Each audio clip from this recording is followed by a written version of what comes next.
Welcome to my channel. ఈరోజు మనం zoology second ఇయర్లో 2 marks very short answer questions చూద్దాం. ఇందులో question explain the terms thecodont and diphyodont డెంటిషన్స్.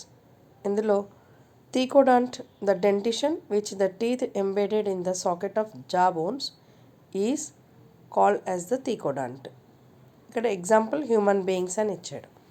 దీనికి మనం ఒక చిన్న స్టోరీ కానీ విజువలైజేషన్ కానీ ఏం చేయొచ్చు అంటే, మనం ఒక ప్లాంట్ తీసుకొని పెట్టాలి అన్నప్పుడు అది జనరల్గా ఏం చేస్తాము, చిన్న గుంట తవ్వి అందులో ప్లాంట్ ఆ రూట్స్ అనేది పెడతాం. పైకి మనకి మొక్క కనిపిస్తుంది. సో ఒక సాకెట్ అనేది మనం తీసే చిన్న గుంట లాంటిది, లేదా డిగ్ చేసే చిన్న హోల్ లాంటిది. సో అది గుర్తుపెట్టుకుంటే మనకి ఆ హోల్లో మనం ఎలా అయితే ప్లాంట్ పెడుతున్నామో మన జాలో ఉండే సాకెట్ అనేది హోల్ లాగా ఉండి అందులో మన బోన్ అంటే ఏదైతే డెంట్ ఉందో అది ఉంటుంది. దాన్ని మనం థీకోడాంట్ అరేంజ్మెంట్ అంటాం. డైఫియోడాంట్ అంటే the formation of 2 sets of teeth during a lifetime is called diphyodont. చిన్నప్పుడు పాల పళ్ళు అని వస్తాయి, అంటే చిన్నపిల్లలుగా ఉన్నప్పుడు వచ్చే పళ్ళు.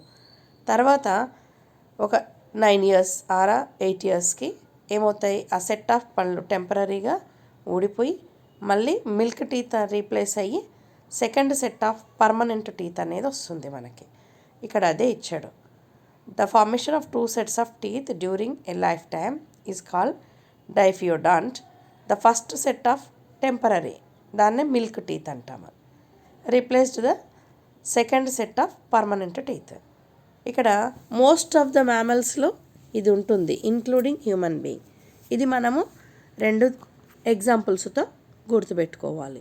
ఒకటి హ్యూమన్ లైఫ్లో మనకు జరిగే ఇన్సిడెంట్తో, రెండవది మనం చూడలేం కాబట్టి పన్ను లోపల ఎలా ఉంది అని ప్లాంట్ ఎలా చేస్తామో దాని ఎగ్జాంపుల్తో. ఇలా మనము చిన్న టిప్తో ఈ ఎగ్జామ్లో రాసే పాయింట్స్ని గుర్తుపెట్టుకొని రాయొచ్చు. నెక్స్ట్ వీడియోలో ఇంకొక క్వశ్చన్తో కలుద్దాం. Thank you for watching this video.